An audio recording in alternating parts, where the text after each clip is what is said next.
এই তোর কি মাথায় ঢোকে না আমার কথা? তোরা এরম কেন? তোর সব ছেলেরা এরম কেন? মানে একসাথে ঘুরলাম, একটু কথা বললাম, ভালোবাসা হয়ে গেল? এ মিম, তুই এরম করে কথা বলছিস কেন? আমি তো তোরে কিছু বলি নাই। তোর আর কিছু বলার দরকারও নাই।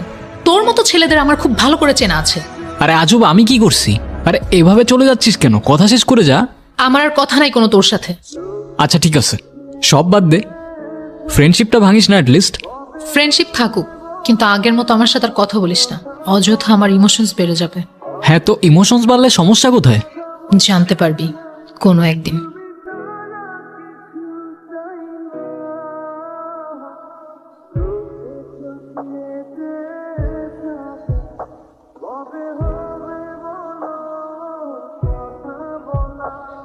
ওর সাথে আমার 2 মিনিটের ভাব জমে থাকলে 4 মিনিট আরই থাকতো, কিন্তু এবারের আড়িটা যে এত সিরিয়াস হয়ে যাবে আগে বুঝিনি।